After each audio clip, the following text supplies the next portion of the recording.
Vous écoutez le Flash Actu, issu de l'épisode S505 du podcast Faut pas pousser les ISO, diffusé le jeudi 13 octobre 2022.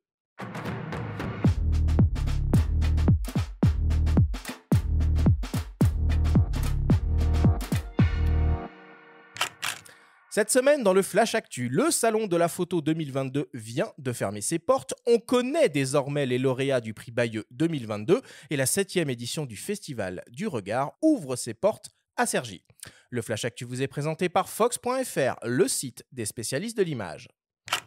Le Salon de la Photo 2022 vient de refermer ses portes. À l'arrêt depuis 2 ans, c'est avec un immense plaisir que visiteurs et exposants ont pu se retrouver pour 4 jours de fête dans un nouvel écrin, la grande halle du parc de la Villette. Nous avons recueilli les témoignages de certains visiteurs, on les écoute.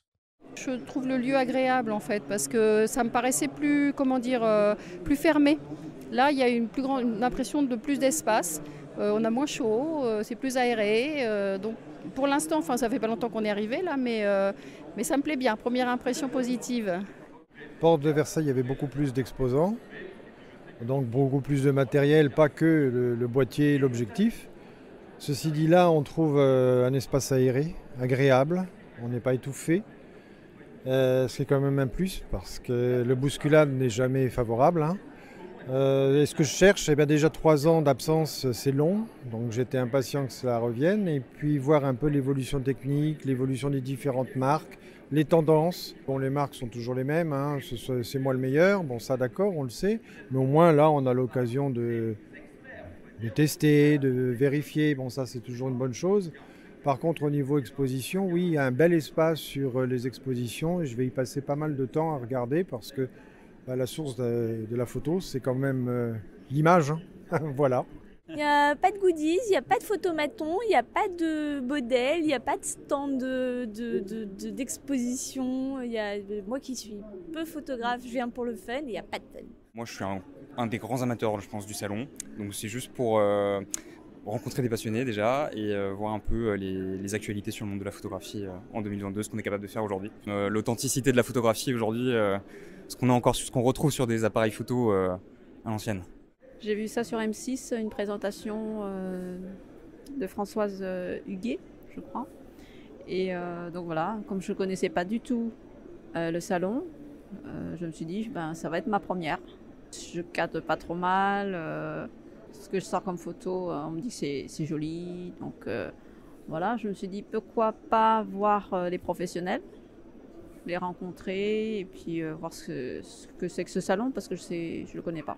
Je pense que c'est beaucoup plus intimiste, vu que la lumière est assez filtrée. Donc ça crée une autre ambiance, comparativement à la porte de Versailles où c'était assez lumineux. Mais là, par contre, je ne veux pas dire que c'est lugubre, mais ça donne une autre ambiance, moi ça me plaît bien. Tout le monde ou presque était au rendez-vous. Côté exposant, la majorité des constructeurs, excepté Ricoh, OM System et Hasselblad, avaient un stand, même s'il est vrai que de nombreux accessoiristes manquaient à l'appel. Côté visiteurs, nous avons été impressionnés par les immenses files d'attente à l'ouverture des portes le matin qui s'étendaient sur des centaines de mètres. Paris gagné donc pour les organisateurs de cet événement qui devrait, sans trop de doute, revenir de plus belle en 2023. La 29e édition du prix Bayeux-Calvados Normandie des correspondants de guerre vient de refermer ses portes. C'est le photographe Evgeny Maloletka de l'agence AP qui remporte cette année le prix Nikon en catégorie photo pour son travail sur le siège de Mariupol en Ukraine. Le prix du public parrainé par l'Agence française de développement, toujours en catégorie photo, a été décerné à Vadim Girda de l'agence AP pour son travail sur la guerre en Ukraine. Et enfin, le prix Crédit Agricole Normandie, catégorie jeune reporter photo, a été décerné à Abdul Monam Eassa, photographe indépendant pour son reportage « La rage pacifique ne meurt pas ». L'intégralité du palmarès est à retrouver sur le site du festival et les expositions sont toujours à découvrir à Bayeux jusqu'à la fin du mois. Et enfin, pour terminer, le Festival du Regard ouvre ses portes pour sa 7e édition le 14 octobre prochain dans la ville de Cergy-Pontoise sous la direction artistique de Sylvie Hugues et Mathilde Théraube. Et avec comme thème cette année, Bonjour la nuit. Au programme, ce ne sont pas moins de 18 photographes qui sont exposés, dont par exemple Anders Peterson, avec des images inédites du célèbre café Leimitz datant de 1967, Brassailles et ses incontournables photos de Paris la nuit, Evgenia Abourgueva et son projet Hyperborea sur les nuits polaires dans l'extrême nord de la Russie, Céline Kroos, dont nous avons parlé dans la story de la semaine dernière, René Burri et ses photos du blackout de New York en 1965, Todd Ido et sa série House Hunting, ou Françoise Evenou et ses portraits de las Reinas del Bosque. Parallèlement à ces expositions, le festival propose aussi des projections, des ateliers, des visites commentées et des lectures de portfolios. Le Festival du Regard, c'est du 14 octobre à fin novembre, principalement à l'aile Cergy 3 du centre commercial des Trois Fontaines à Cergy-Pontoise. À noter que toutes les expositions sont en accès libre.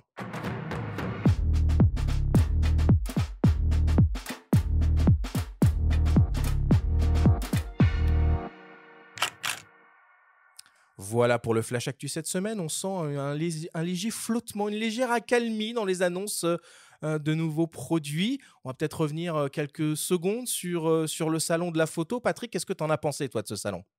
Bah, c'est le salon du retour du salon, donc moi je ne veux pas cracher dans la soupe, j'étais très content que le salon soit à nouveau là.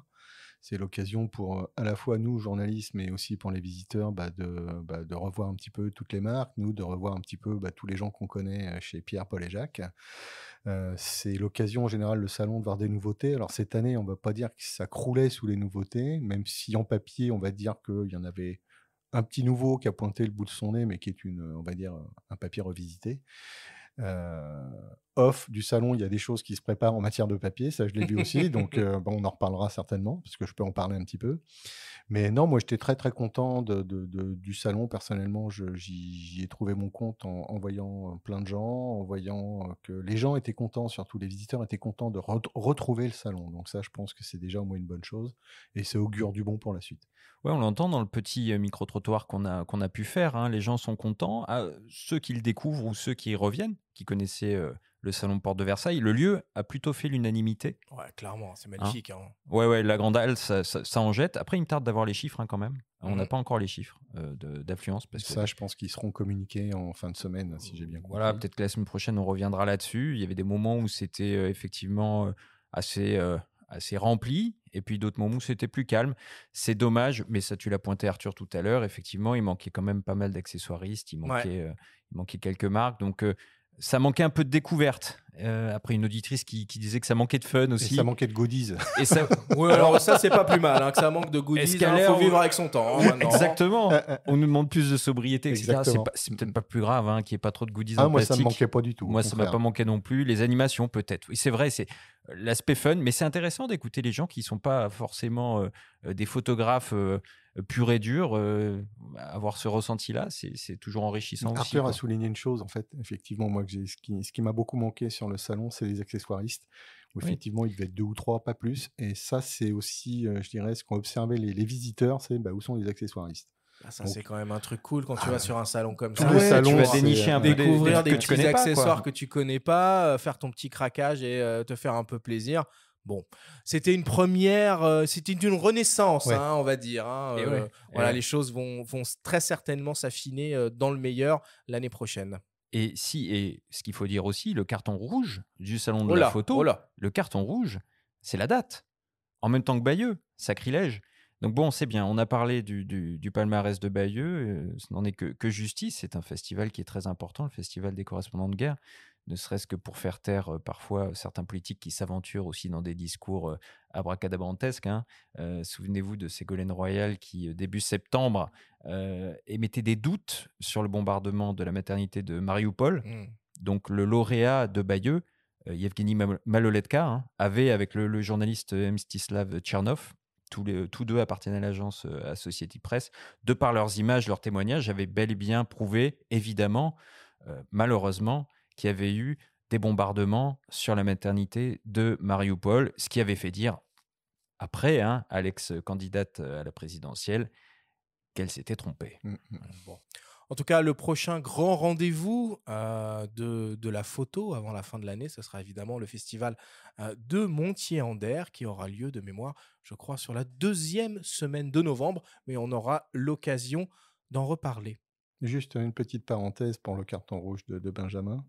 Effectivement, la proximité de Bayeux et du salon de la photo, je crois qu'il y a un accord qui a été trouvé comme. Voilà, a priori, il y a une il y a un solution. décalage de Bayeux. Voilà. Tu as raison de le préciser, Patrick, d'après ce qu'on a pu entendre. Je crois que c'est pas encore complètement officiel, C'est en cours, mais voilà, il y a une solution qui se quand même, dessine.